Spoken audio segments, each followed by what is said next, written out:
दोस्तों नमस्कार। सूरज कभी पश्चिम से निकल सकता है, लेकिन नरेंद्र मोदी किसी भी मौसम में और किसी भी दुर्घटना पर राजनीति नहीं करेंगे, ऐसा नहीं हो सकता। सेना के शौर्य को ऑपरेशन सिंदूर नाम देने वाले नरेंद्र मोदी पहलगाम में आतंकवादी हमले में मारे गए लोगों की विधवाओं के सूनी मांग पर राजनीति कर रहे हैं। और मैं तो बहुत पहले कह चुका हूं कि जब आतंकवादी हमला हुआ, वहीं से उस आपदा में अवसर तलाशने की कोशिश शुरू हो गई थी। और मोदी ने जिस तरह से अपनी 56 इंची छाती पीट करके कहा था कि वो पाकिस्तान को सबक सिखाएंगे, और भारतीय सेनाओं ने जिस तरह से अपना परचम लहराया, आतंकवादियों के ठिकानों को नष्ट किया और पाकिस्तान की छाती पर जाकर के बैठ गई थी। लेकिन उसी समय नरेंद्र मोदी को एक आदेश आता है।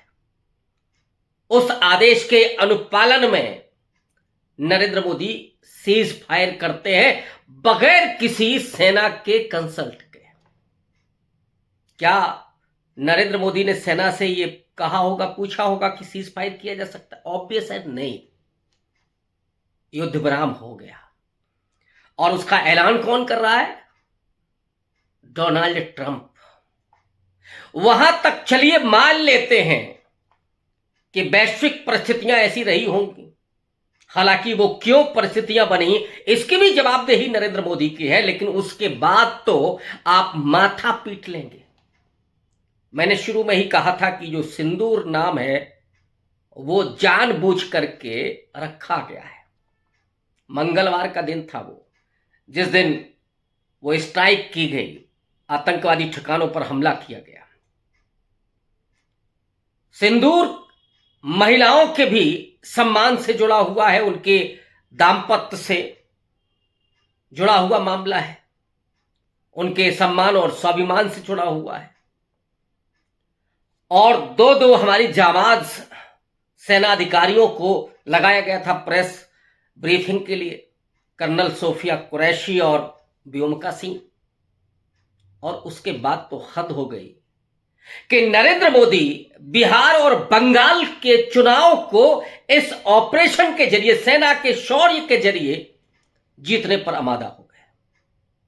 और ध्यान रखिए, बिहार में भी सिंदूर का महत्व और किसी राज्य से ज्यादा है, जहां पर महिलाएं लंबा सिंदूर लगाती हैं। थोड़ा रंग भी अलग होता है यूपी से और राजस्थान से और मध्य प्रदेश से।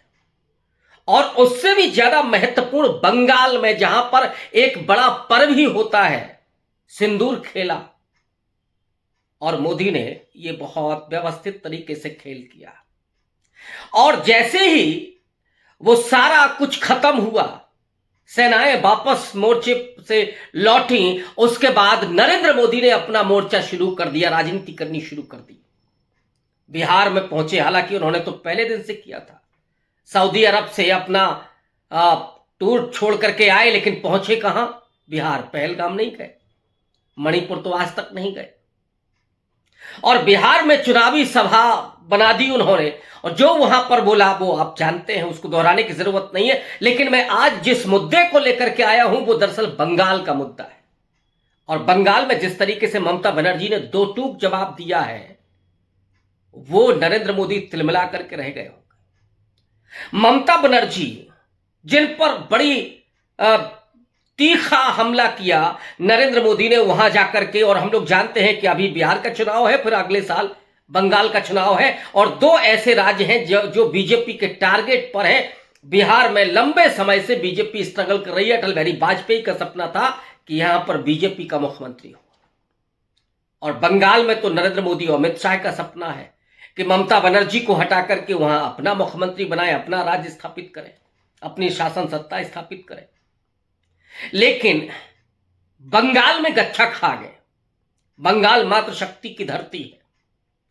वो बंगाल जहां पर ममता बनर्जी मुख्यमंत्री हैं, वहां पे नरेंद्र मोदी जिस तरीके से ये गंदी राजनीति का खेल खेले, उन्होंने सिंदूर खेला का जिक्र किया कि मैं सिंदूर खेला की धरती पर आया हूं और यहां पर अब बंगाल ऑपरेशन करेंगे।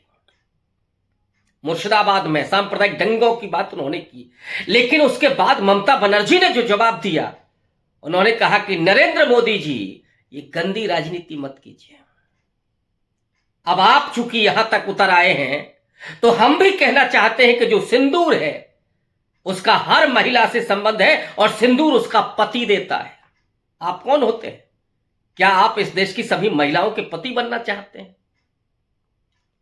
और ममता बनर्जी ने यहां तक कहा, उनको लगा कि अब ये करने की जरूरत है, उन्होंने सॉरी भी बोला, बिलो द बेल्ट उन्होंने हमला किया कि अरे जिनको अपनी पत्नी माना जाकर के पहले उनको दीजिए सिंदूर, जिनको आप छोड़ करके आए।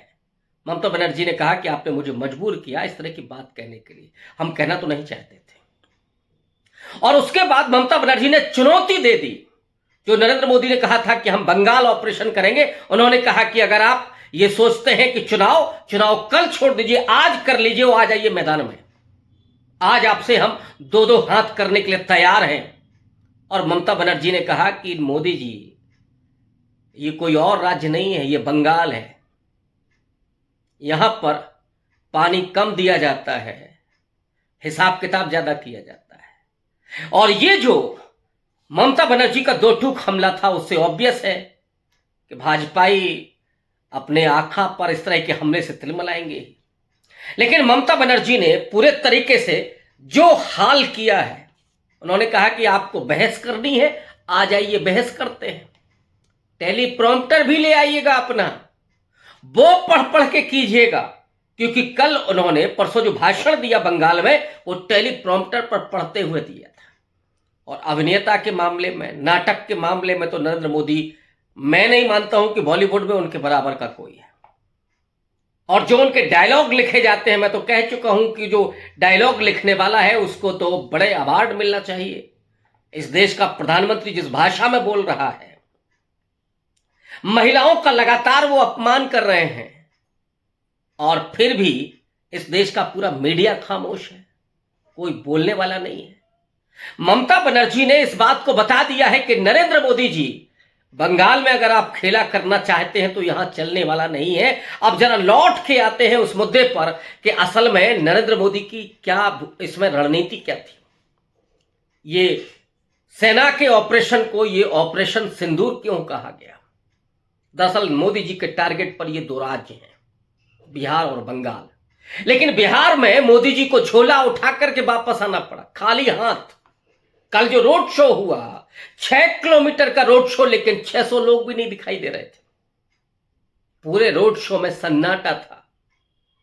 बिहार है, पटना है ये, और बिहार की जनता ने, बिहार की महिलाओं ने जवाब दे दिया है कि नरेंद्र मोदी जी, ये जो सिंदूर की बात आप कर रहे हैं, ममता बनर्जी ने यह भी पूछा था कि मोदी जी जरा ये बताइए कि जो आतंकवादी पहलगाम में हमला करके गए वो कहां हैं, वो अभी तक क्यों गिरफ्तार नहीं हुए? जिन्होंने उन महिलाओं के सिंदूर को उजाड़ा है, चाहे वो हरियाणा की नरवाल हो, वो नरवाल बेटी जिसने अपने पति को खोया, लेकिन नरेंद्र मोदी के भक्त मंडली और आईटी सेल के बेहया लोग जो उस बेटी पर ही लांछन लगा रहे थे। जब उसने कहा कि हमको न्याय तो चाहिए, लेकिन न्याय इस बिना पर नहीं कि कश्मीरी और मुसलमानों के खिलाफ नफरत बर्पा की जाए।